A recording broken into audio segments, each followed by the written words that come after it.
Bismillahirrahmanirrahim. Assalamualaikum warahmatullahi wabarakatuh. Pada video kali ini, kita akan membahas salah satu seorang sahabat dari Rasulullah SAW yang ikut dalam perang Uhud. Namun Rasulullah SAW berkata bahwa dia adalah ahli neraka. Siapakah dia? Dan apa yang dia lakukan sehingga Rasulullah SAW menjulukinya sebagai ahli neraka?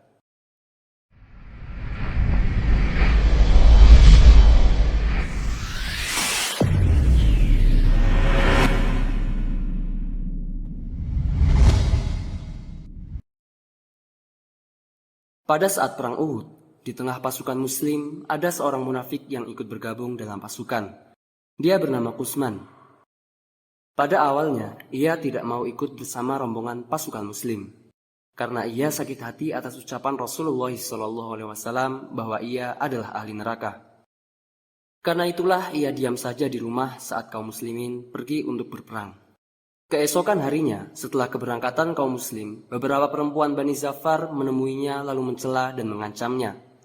Hai Kusman, orang lain keluar untuk berperang, sedangkan engkau diam saja di rumahmu. Apakah kamu tidak malu? Mestinya kau merasa malu, karena hanya berdiam diri di rumah seperti perempuan. Ia tidak menjawab sepatah kata pun. Alih-alih ia pergi menghindari mereka. Namun para perempuan itu mengejarnya dan berkata lagi, sungguh kau seperti perempuan. Kaummu keluar untuk pergi berperang, sedangkan kau hanya duduk nyaman di rumah. Karena terus-terusan dikecam dan diketahui oleh perempuan, harga diri Kusman terbangkitkan disertai rasa marah. Karena perempuan itu terus mengejarnya, ia bergegas memasuki rumah dan keluar lagi dengan membawa pedang, tombak, dan perisainya. Kemudian ia menaiki hewan tunggangannya dan bergerak menuju Uhud untuk menyusul Rasulullah SAW dan pasukan kaum muslimin. Tiba di perkemahan kaum muslimin, ketika Rasulullah SAW sedang merapikan barisan, Kusman berjalan dari barisan paling belakang, hingga tiba di barisan paling depan. Kelak saat perang berkecamuk, ia termasuk di antara barisan muslim yang pertama melemparkan tombak. Ia memang dikenal mahir dalam melemparkan tombak. Sehingga lemparan tombaknya itu melayang jauh dan ringan bagaikan lontaran anak panah. Ia bertarung dengan penuh keberanian sambil berteriak kencang. Setelah melemparkan tombak, ia hunus pedangnya, lalu mengayunkannya dan menyerang musuh dengan ganas. Kaum muslimin yang melihatnya merasa takjub dan bertanya-tanya, mungkinkah orang yang berperang seperti ini menjadi ahli neraka? Bagi mereka, keberanian dan kesungguhan Kusman dalam berperang benar-benar membuat takjub, sehingga rasanya tidak mungkin jika ia dimasukkan dalam ahli neraka. Saat perang Uhud, para pembawa panji Quraisy menjadi sasaran utama kaum muslimin. Saat panji dipegang oleh Abu Sa'id, Sa'ad bin Abi Waqqas membunuhnya. Kemudian panji kaum musyrikin diambil alih oleh Masafi bin Abi Thalhah. Namun lagi-lagi ia menjadi sasaran empuk pasukan kaum muslimin. Tombak yang dilemparkan oleh Asim bin Sabit bin Abi al-Akhlaf itu melukai tubuh Masafi, hingga ia berjalan terhuyung-huyung sambil tetap memegang panji.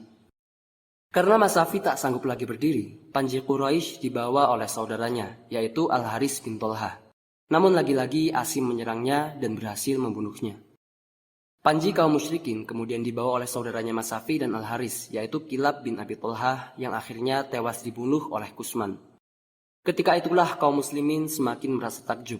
Mereka memuji-muji Kusman sambil bertanya dalam hati, mungkinkah orang seperti ini menjadi ahli neraka? Suraih bin Kamim mengambil dan membawa panji kaum musyrikin lalu bergerak cepat menuju barisan kaum muslim, hanya untuk menyongsong kematiannya. Ia mati terbunuh ditebas pedang seorang muslim. Panji Quraisy kemudian dibawa oleh Syawab, budak milik keluarga Abu Dar. Kusman menghadang dan menyergapnya, lalu membabat tangan kanannya. Kemudian Syawab memegang panji dengan tangan kirinya. Namun Kusman terus mendesak, lalu membabat tangan kirinya hingga Syawab memeluk panji Quraisy itu dengan dua pangkal lengannya dan melindunginya dengan punggungnya.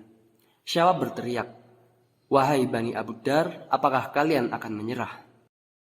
Kusman tidak memberi kesempatan lebih lama kepada Syawab untuk bertahan. Kilatan pedangnya begitu tajam, cepat menembus tubuh Syawab hingga ia terkapar tak bernyawa. Ia jatuh tersungkur seperti anak-anak Thalhah yang tumbang demi mempertahankan panji kaum musyrikin. Kusman terus berperang, mengayunkan pedangnya, membabat dan menumbangkan siapa saja musuh yang dihadapinya. Di telinganya masih terngiang kecaman dan hinaan para perempuan di kampungnya. Kau tak ubahnya seperti perempuan. Kaum muslimin pergi berperang sedangkan kau hanya duduk nyaman di rumah. Darahnya bergejolak panas ketika mengingat ucapan mereka.